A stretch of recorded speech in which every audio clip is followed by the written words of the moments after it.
Hello बच्चों, कैसे हैं आप सब। Welcome to the channel biology blueprint by Megha Sharma. जैसे कि आप देख रहे हैं कि ये आपका क्लास 11th का टॉपिक है, फंक्शन ऑफ द ट्यूब्यूल्स। ठीक है। एक्सक्रीशन टॉपिक जो है आपका क्लास 11th का चैप्टर है, excretory product and their elimination. यहाँ बेटा जो आपको टॉपिक दिख रहा है कि function of tubules, PCT, loop of Henle as well as the DCT. ठीक है। लास्ट में हमारा कलेक्टिंग डक्ट होता है।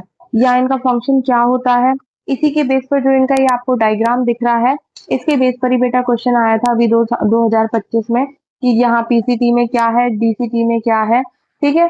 ये आपको बिल्कुल ध्यान में रखना है कि यहाँ पर bicarbonate ion, sodium and NaCl, water, nutrients, potassium, H plus ion, ammonia, they are present here. ठीक है। सेम वैसे ही अगर हम यहाँ बात करें तो NaCl होता है, वाटर होता है, बाइकार्बोनेट आयंस होते हैं। लेकिन यहाँ पर सोडियम जो होता है उसका कंडीशनल रीअब्जॉर्प्शन होता है कि भैया कंडीशन डिपेंड कर रही है कि अगर सोडियम प्रेजेंट है या नहीं है तो ही उसका रीअब्जॉर्प्शन कराया जाएगा।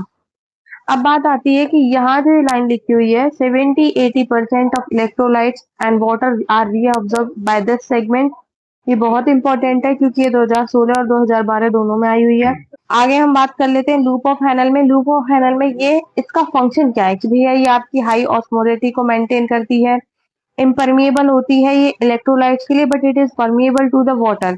ये आपको बात ध्यान रखनी है। डीसीटी में हम बात करें, रीअब्जॉर्प्शन कराता है ये सोडियम का। ठीक है। एज वेल एज जो सोडियम का रीअब्जॉर्प्शन है बेटा वो कंडीशनल होता है। ठीक।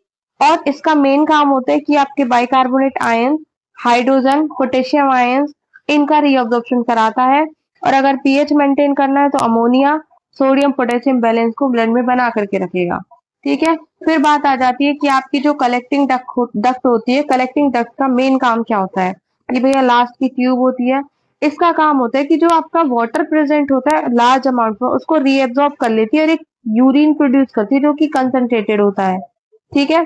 फिर स्मॉल अमाउंट्स ऑफ यूरिन को वो मेडुलरी इंटरस्टिशियम से में रखती है जिससे कि ऑस्मोलिटी जो है वो मेंटेन रहे। मेंटेन करती है पीएच, आयनिक बैलेंस, जैसे आपने यहाँ पर पीसीटी में देखा। ठीक है। सेम बात लिखी हुई है, लेकिन इसका काम ये हो जाता है ये यूरिन को कलेक्ट करने में हेल्प करती है, उसको कंसंट्रेटेड बनाती है। उसके बाद ये सिलेक्टिव सीक्रेशन कराती है H plus ions and K plus ions का। डायग्राम बिल्कुल ध्यान में रखना, it is most important. Thank you so much. अगर आपको वीडियो अच्छी लगे तो शेयर करें, सब्सक्राइब करें एंड कमेंट डाउन कि अगर आपको कोई भी टॉपिक चाहिए उसके लिए। Thank you so much.